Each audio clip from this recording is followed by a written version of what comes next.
स्वागत है NF news पर। मैं हूं आपके साथ रोहित। चर्चा की शुरुआत करें उससे पहले आपको एक वीडियो दिखाएंगे। बहुत ध्यान से सुनिएगा कि क्या कुछ इस वीडियो में कहा जा रहा है, उसके बाद आपको विस्तार से पूरी कहानी बताएंगे। तो फिर उसकी खबर फिर अच्छे चलेंगे हम। ये जहांगीर के घर वाले भी खड़े हैं, उसको बता देना कायदे से।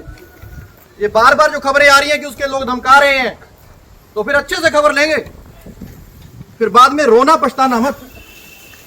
जिन अधिकारी को आप फोर्स के साथ देख रहे हैं, बोलते हुए सुन रहे हैं, उन्हें देखकर आप समझ गए होंगे कि कितने धाकड़ अधिकारी हैं।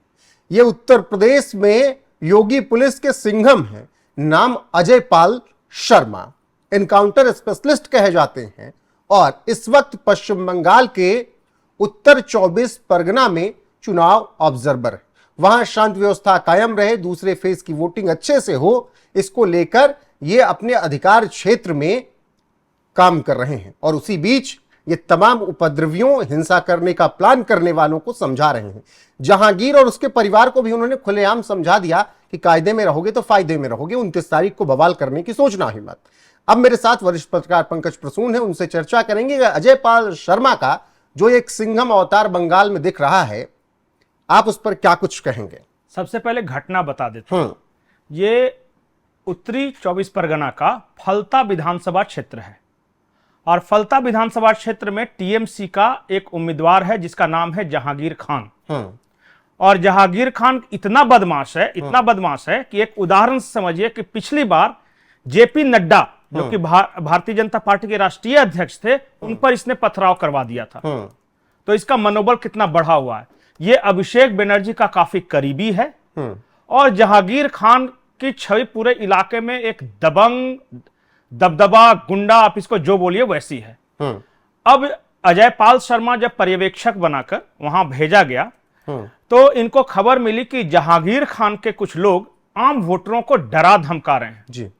और एक वीडियो भी वायरल हुआ था जिसमें इसने कहा था कि पीस पीस में काट देंगे अगर पता चल गया कि भारतीय जनता पार्टी को वोट दिया है तो। जैसे ही यह खबर अजय पाल शर्मा को लगी, वो पूरी फोर्स के साथ पहुंच गए जहांगीर खान के घर के पास और उन्होंने कहा, जहांगीर खान तो भाग गया इनको देख के ही, लेकिन इन्होंने कहा कि जहांगीर खान के परिवार वाले भी सुन रहे हैं, उसको बता देना कि अगर मुझे पता चला कि किसी वोटर को धमकाया है तो फिर बाद में रोना पछताना मत जो हम करेंगे, तो बाद में लोकतंत्र खतरे में आ जाएगा फिर तुम्हारा।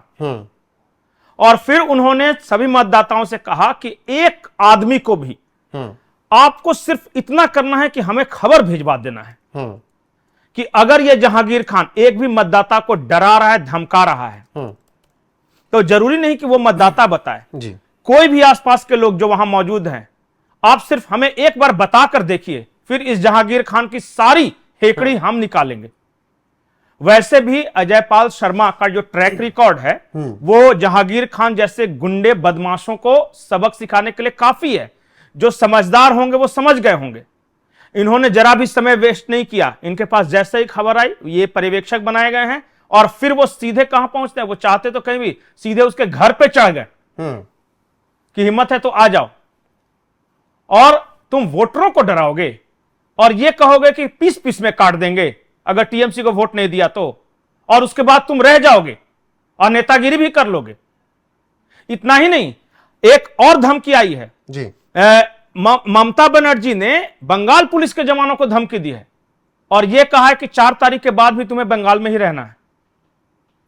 तो ये मैं बार बार ये बोलता हूं कि ये जहांगीर खान, ये इस तरह की जो धमकियां होती हैं, ये फ्रस्ट्रेशन में दी जाती है।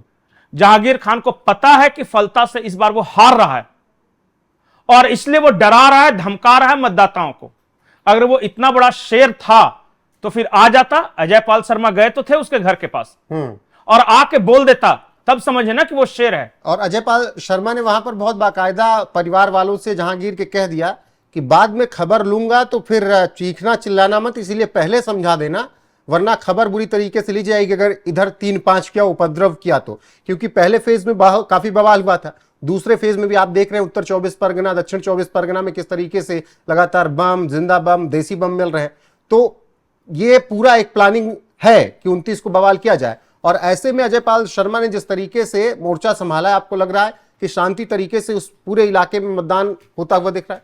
एक बात तो मैं कहूंगा कि मुझे यह नहीं पता कि इन लोग क्या दुस्साहस करेंगे, लेकिन यह जरूर पता है कि अगर दुस्साहस करेंगे तो उसका परिणाम बड़ा भयंकर होगा और उसके बाद ये सिर्फ रोएंगे, परिवार वाले रोएंगे। क्योंकि शायद जहांगीर खान को अजयपाल शर्मा के बारे में अच्छे से जानकारी नहीं होगी, तो एक बार जाके ट्रैक रिकॉर्ड देख ले और वो किस तरह के अधिकारी हैं वो देख ले और किस त्वरित गति से कार्रवाई करते हैं वो देख ले।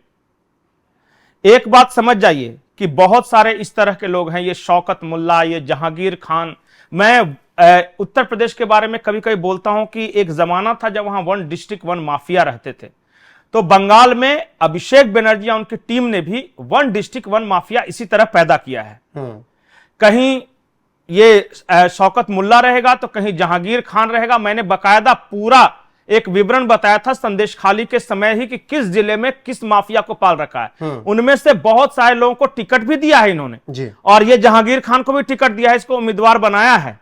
लेकिन याद रखिए कि अगर उम्मीदवार बने हो तो लोकतांत्रिक तरीके से लड़ो, वोटर जिसको वोट देता है उसको देने दो, और अगर वोटरों को डिस्टर्ब किया, अगर गुंडई की, तो उसके बाद तो इंतजाम जो होगा वो तो देखिएगा आप। वो इंतजाम जो होगा पहले ही अजयपाल शर्मा ने बता दिया ना, खबर अच्छी से ली जाएगी अगर बवाल किया तो। वो सिर्फ उत्तर 24 परगना नहीं, आसपास के सभी अधिकारियों ने यही आदेश दे रखा है और चुनाव आयोग ने भी बोल रखा कहीं भी अगर बम मिलता है, कारतूस मिलती है, इनका तुरंत इलाज कर दो। और एक बात और बता दूं कि पहले चरण के बाद की कहानी बताता हूं। पहले चरण में जिन्होंने भी उपद्रव करने की कोशिश की, हालांकि बूथ के आसपास तो ये फटक नहीं सके क्योंकि बूथ के 100 मीटर के दायरे में स्थानीय पुलिस को भी परमिशन नहीं थी, गुंडों को तो खैर छोड़ दीजिए। लेकिन जिन्होंने कोशिश की तो अगले दिन के बाद से उनके खिलाफ क्या हुआ, तो जरा उन तस्वीरों को एक बार जाकर सोशल मीडिया में देख लीजिए। घर से खींच कर मारा गया उनको, और गुंडई नहीं कर सकेंगे। 60 दिन तक, चुनाव के बाद भी 60 दिन तक रहने वाली है वहां केंद्रीय वाहिनी, और रहने वाले हैं ये अधिकारी। और अगर आपने 29 तारीख को वोटिंग के दिन जरा भी व्यवधान डाला तो उस दिन पकड़े गए या नहीं पकड़े गए, लेकिन जब भी पकड़े जाएंगे तो फिर उसके बाद चिंदी चिंदी कर दिए जाएंगे। और मतलब क्या होगा सिर्फ अंदाजा लगा सकते हैं। अब की ये 2021 या 2016 वाला चुनाव नहीं हो रहा, नहीं है वो। इस बार थोड़ा सा तेवर बदले बदले से है, सरकार के भी, चुनाव आयोग के भी, और इसीलिए इनको पता था कि नॉर्थ 24 परगना में वो जहांगीर खान है, इसीलिए अजयपाल शर्मा को भेजा गया कि थोड़ा देख तो कोई एक गुंडा है, थोड़ा उसका भी पता लगा कितने पानी में है। क्योंकि ऐसे कई गुंडे, पता चलेगा। अजयपाल शर्मा तो ऐसे कई गुंडों को ठिकाने लगा के और कर चुके हैं उत्तर प्रदेश में। कहां से इनको बल मिलता है। मैंने ममता बनर्जी के बारे में, अभिषेक बनर्जी का आज का स्टेटमेंट है, वो कह रहे हैं कि खेला शुरू किया है, 4 तारीख के बाद खेला खत्म हम करेंगे। नहीं, उन्होंने तो अमित शाह को भी धमकी दे दी है। अच्छा तो है, तो देखा जाएगा कि किसकी धमकी में कितना दम है, क्या हो सकता है। चलिए ठीक है, एक बार फिर से अजयपाल शर्मा ने जो कुछ भी वहां पर बाकायदा उपद्रवियों को, टीएमसी के प्रत्याशी जहांगीर को समझाया, उसके परिवार को समझाया, उस वीडियो के साथ आपको छोड़ने जाते हैं। बाकी आपकी क्या राय है अजयपाल शर्मा के सिंघम रूप पर, सिंघम अवतार पर जो उत्तर 24 परगना में दिख रहा है, कमेंट सेक्शन में जरूर बताइएगा। वीडियो को शेयर कीजिएगा, लाइक कीजिएगा, चैनल को सब्सक्राइब करना ना भूलिएगा। बने रहेगा हमारे साथ लगातार। नमस्कार। तो फिर उसकी खबर फिर अच्छे से लेंगे हम। ये जहांगीर के घर वाले भी खड़े हैं, उसको बता देना कायदे से। ये बार बार जो खबरें आ रही हैं कि उसके लोग धमका रहे हैं, तो फिर अच्छे से खबर लेंगे, फिर बाद में रोना पछताना मत। तो फिर उसकी खबर फिर अच्छे से लेंगे हम। ये जहांगीर के घर वाले भी खड़े हैं, उसको बता देना कायदे से। ये बार बार जो खबरें आ रही हैं कि उसके लोग धमका रहे हैं, तो फिर अच्छे से खबर लेंगे, फिर बाद में रोना पछताना मत।